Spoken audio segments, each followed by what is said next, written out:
Donc, bonjour, je m'appelle Gaspard Kemelin et j'ai eu l'honneur de recevoir le prix de thèse de l'École des Ponts pour mes travaux de recherche effectués au CERMIX au sein de l'équipe INRIA Materials sous la direction d'Éric Cancès et Antoine Lévite.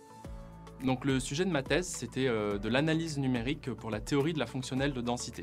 Et donc, il y a deux blocs dans ce titre. Il y a le premier bloc, c'est donc la théorie de la fonctionnelle de densité.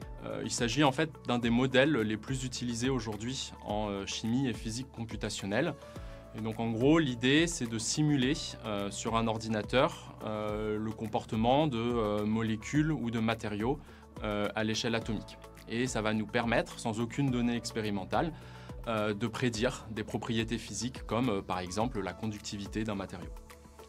Le deuxième bloc, l'analyse numérique, c'est là que moi je suis intervenu pendant ma thèse, donc c'est le côté mathématique appliqué, où on va prendre les équations, les algorithmes qui ont été développés par nos collègues en chimie et en physique, et on va essayer de montrer est-ce que ces équations-là ont un sens mathématique, est-ce que les algorithmes vont bien converger, est-ce qu'on peut faire confiance à la solution par exemple. Je dirais qu'il y a deux aspects principaux dans mes résultats. Le premier aspect est plutôt théorique, où en fait on a pris deux familles de méthodes qui sont utilisées en théorie de la fonctionnelle de densité, et on a essayé de les comparer, et ça nous a permis par exemple de justifier mathématiquement le comportement de certains algorithmes en fonction de paramètres physiques, ou encore de développer des estimateurs d'erreur pour des propriétés d'intérêt, comme par exemple les forces interatomiques au sein d'un matériau. Le deuxième aspect est un peu plus pratique. Donc en fait, on a pu mettre en application directe les résultats théoriques qu'on avait développés pendant ma thèse dans un logiciel de simulation qui utilise la théorie de la fonctionnelle de densité.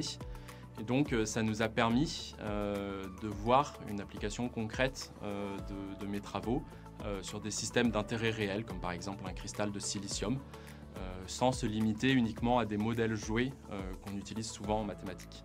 Ce prix il représente plusieurs choses pour moi. Donc, premièrement, il représente une belle reconnaissance en fait, des travaux de recherche que j'ai menés au CERMIX, mais c'est aussi la concrétisation des dernières années passées ici, surtout dans le contexte difficile de la pandémie qu'on a toutes et tous connu. Et je pense aussi que c'est une belle façon de mettre en valeur des travaux de recherche en mathématiques appliquées à l'interface de plusieurs disciplines, et donc ici les mathématiques, le calcul scientifique et la science des matériaux. Et donc j'aimerais terminer en remerciant particulièrement mes encadrants, Éric et Antoine, pour leur soutien infaillible toutes ces années, mais aussi toutes les personnes avec qui j'ai pu travailler en recherche, toutes les personnes qui créent l'ambiance de travail du CERMIX, mais aussi de l'École des Ponts. Et évidemment, j'aimerais énormément remercier tous les donateurs et donatrices de la Fondation des Ponts qui rendent possible l'attribution de ce prix.